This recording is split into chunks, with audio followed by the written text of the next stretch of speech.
So let's move up the battlefield a bit here and look at the Donetsk line of effort, where Ukraine has confirmed that they have taken the town of Urozhain right here. The Ukrainian General Staff confirmed that today, and the Ukrainians now totally hold the town after Ukrainian Marines released a video showing them raising a Ukrainian flag over the village.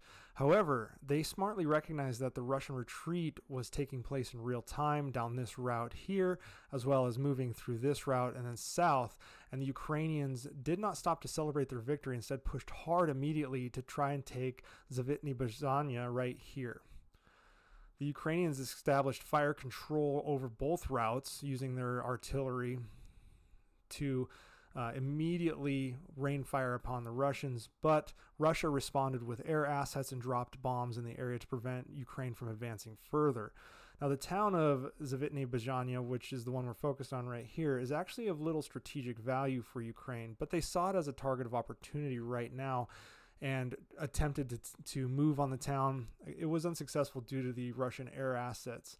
However, the town sits next to this river, if you can't see. So right here is a lowland area. All of the high ground sits on either side of the banks here. So Ukraine isn't necessarily wanting to move directly into the town to take it. Instead, they're moving on the flanks of the town in the high ground to rain fire down on the town, making it almost impossible for Russia to maintain. And this is actually a path that they have going forward for this entire area. So if I kind of zoom out, you can see where this river travels. It travels through here. There's multiple towns, and the high ground sits on either side. And so the Ukrainians are moving in this region to try and take them. In addition, while they're clearing this, they are flanking or breaking off units to look at Kremenchuk as another area of opportunity. So that is what is taking place here. They conducted a reconnaissance in force up north, up in the northern portions, and I'll clear this out. Reconnaissance in force near Novodonetsk right here.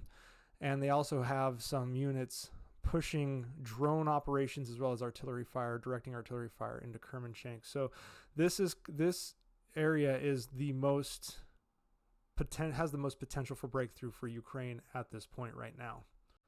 So now we'll move from the area that has the most potential breakthrough potential to an area that is giving the most frustrations to Ukraine.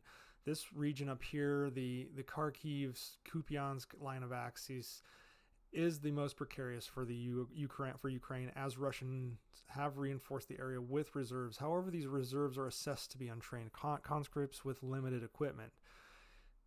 In response, in order to ensure the defense, Ukraine has pushed their reserves to the area to bolster the regular army, and as such, it has freed up these reserves to build hasty defenses along the entirety of the front line here, with more fortified defenses along a ridge system right here that Ukraine is using to keep Russia at bay.